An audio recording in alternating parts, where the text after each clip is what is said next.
Swiss bank, ये नाम सुनते ही दिमाग में क्या आता है?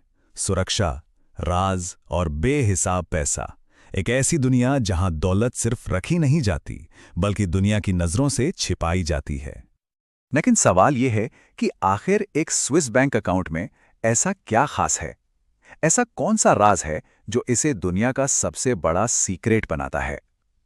चलिए आज इसी राज से पर्दा उठाते हैं।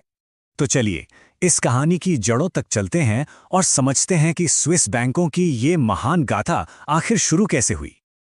देखिए, स्विस बैंक सिर्फ एक बैंक नहीं है, ये एक सिंबल है। दुनिया के सबसे अमीर लोगों के लिए एक ऐसा किला जहां उनका पैसा पूरी तरह से महफूज और गुप्त रहता है। और इस किले की नींव रखी गई थी यूरोप में मची उथल-पुथल के बीच।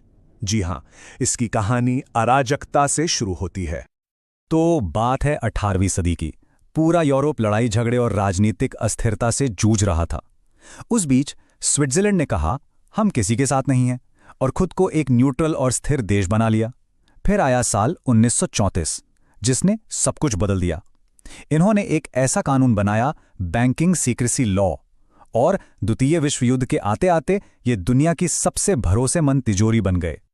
तो अब आते हैं असली चीज पर, वो कानून, वो अटूट कोड जिसने स्विस बैंकों को स्विस बैंक बनाया। ये जो 1934 का बैंकिंग सीक्रेसी लॉ था ना, ये कमाल का था। इसने साफ साफ कह दिया कि अगर किसी बैंकर ने अपने क्लाइंट की जानकारी बिना उसकी इजाजत के किसी को भी बताई तो वो एक क्रिमिनल होगा, एक अपराधी।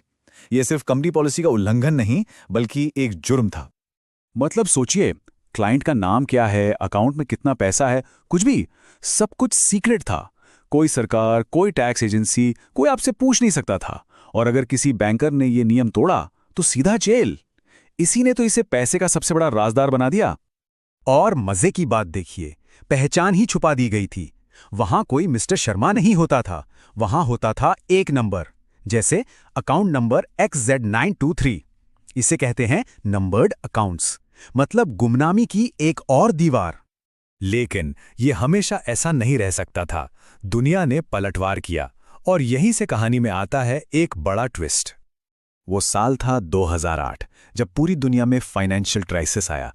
तब सरकारों की आंखें खुली। उन्होंने कहा, भाई ये टैक्स चोरी और काले धन का खेल अब बंद होना चाहिए।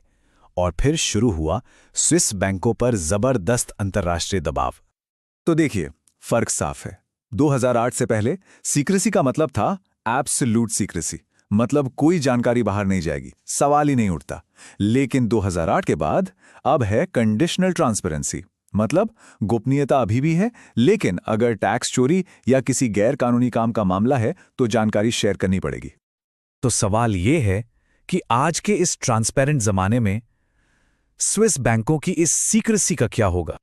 इतने सबके बावजूद एक बात हैरान करने वाली है।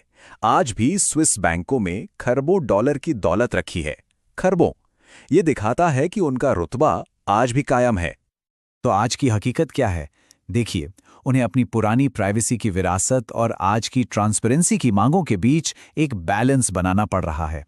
उनका जो भरोसा और स्टेबिलिटी का नाम है, वो तो आज भी नंबर 1 है, लेकिन अब उन्हें गैर कानूनी पैसे की जांच में मदद भी करनी पड़ती है। आगे का रास्ता टेक्नोलॉजी और ट्रांसपेरेंसी को मिलाकर ही बनेगा। तो ये सब हमें एक बहुत बड़े सवाल पर लाकर खड़ा कर देता है। क्या दुनिया में ऐसे बैंक होने चाहिए जहां रखे पैसे को ट्रेस ही ना किया जा सके? इस पर सोचना बहुत जरूरी है। ये एक ऐसा सवाल है जिसका जवाब हम सब आज भी ढूंढ रहे हैं।